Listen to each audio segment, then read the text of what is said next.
नमस्कार दोस्तों, आज हम जिस विधि से इस समीकरण को हल करना सीखेंगे वह विधि विद्यार्थी हमेशा यूज करते हैं। तो सोचिए कि यह विधि कितनी इंपॉर्टेंट है। जबकि इसके पहले के वीडियो में हम लोगों ने प्रतिस्थापन विधि को सीखा था। कौन सी विधि? प्रतिस्थापन विधि को सीखा था। डिस्क्रिप्शन में लिंक दिया गया है, वहां से आप इस विधि को देख लीजिएगा। ठीक, और आपको बता दें कि इस समीकरण को युगपत समीकरण भी कहा जाता है। ठीक है, तो चलिए हम उस विधि की जो है अच्छे से चर्चा करते हैं। ठीक, देखिए समीकरण को हल करने की विधि कौन कौन सी विधि होती है भैया? कुल 4 मेथड होते हैं। पहला है जो है प्रतिस्थापन विधि, विलोपन विधि, वज्रगुणन विधि, ग्राफी विधि। प्रतिस्थापन विधि को हम लोग सीख चुके हैं। ठीक है, आज हम सीखेंगे विलोपन विधि, और यही विधि जो है विद्यार्थी हमेशा यूज करते हैं। ठीक है, तो चलिए हम जो है विलोपन विधि को अच्छे से समझ लेते हैं। ठीक, विलोपन विधि, तो चलिए हम एक एग्जाम्पल के द्वारा इस विधि को अच्छे से समझ लेते हैं। ठीक है, देखिए यहां हम एक समीकरण ले रहे हैं भैया। पहला समीकरण है 2x - y बराबर 6, ये पहला समीकरण हो गया। दूसरा समीकरण है 3x + 2y बराबर 2, ये दूसरा समीकरण है। देखिए यहां अच्छे से देखिए, यहां दो चर यूज हो रहे हैं, एक तो x है, दूसरा y है। यहां भी x है और यहां भी y है। ठीक, तो विलोपन विधि में हम लोग क्या करते हैं, या तो x को या तो y को गायब करेंगे। गायब करने का मतलब हुआ लुप्त करेंगे। और कोई भी चर या अचर लुप्त कब होता है भैया? कोई भी चर लुप्त कब होगा? जब उनके गुणांक बराबर होंगे। क्या बराबर होंगे?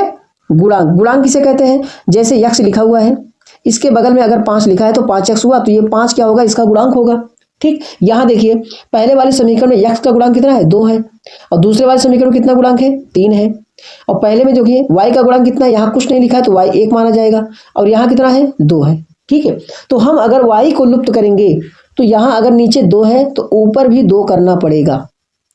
ठीक है, और अगर x को लुप्त करेंगे तो जहां ऊपर 2 है नीचे 3 है, इन दोनों को बराबर करना पड़ेगा।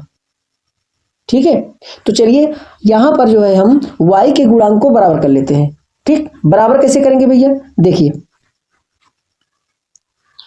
यहां हम समीकरण फर्स्ट में 2 से गुणा कर देते हैं। क्यों 2 से गुणा करेंगे? यहाँ 2y है, यहाँ 1 माना जाता है। अगर हम इसमें 2 से गुणा कर देंगे, 2 × 1 = 2, 2y हो जाएगा। ठीक है, तो चलिए हम गुणा करते हैं। ठीक, यहां हम लिख देंगे, ऐसे लिख देंगे, देखिए 2। ठीक है, और इसमें किसी से गुणा नहीं करेंगे। अगर आपको लिखना है तो × 1 लिख सकते हैं। ठीक, अगर नहीं लिखना है तो कोई दिक्कत नहीं है, क्योंकि इसमें 1 से गुणा करेंगे तो वही आएगा। ठीक, तो देखिए अब इसके बाद क्या हो जाएगा भैया?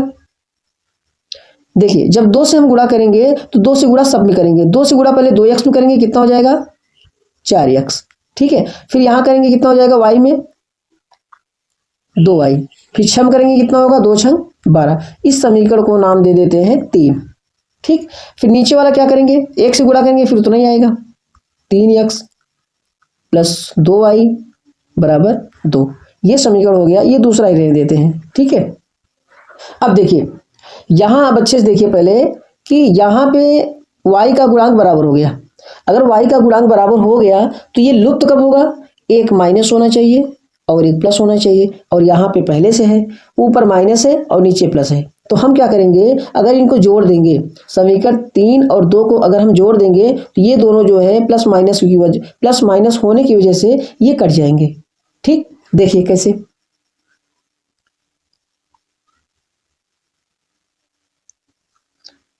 देखिए यहां पर लिख देंगे हम जोड़ने पर।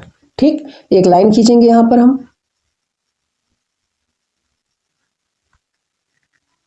ठीक, उसके बाद जो है देखिए 4 3 जोड़ेंगे, कितना हो जाएगा भैया? 7x। इसको हम ऐसे काट देंगे। अब उसके बाद बराबर 12 और 2 को जोड़ेंगे, कितना हो जाएगा? 14। तो x बराबर कितना हो जाएगा? 14/7। 7 से 14 काट देंगे, 7 दूनी 14। तो x बराबर कितना हो गया भैया? x बराबर आ गया 2। ठीक, अब x का मान जो 2 आया है वह किसी भी एक समीकरण में रख के जो है हम y का मान निकाल सकते हैं। ठीक है, देखिए x का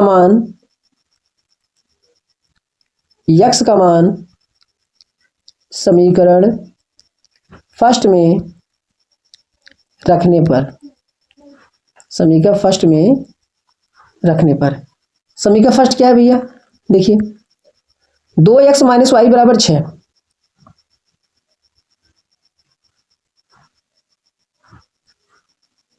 दो एक्स माइनस वाई बराबर 6, ये है समीकरण फर्स्ट। यक्स का मान कितना आया था भैया? यक्स का मान आया था 2। ठीक, तो चलिए रख देते हैं 2 इंटू, फिर यक्स की जगह पर रखेंगे 2 माइनस वाई बराबर 6। ठीक है, फिर इसको हम सॉल्व करेंगे तो 2 दूनी 4 हो जाएगा, माइनस वाई बराबर 6।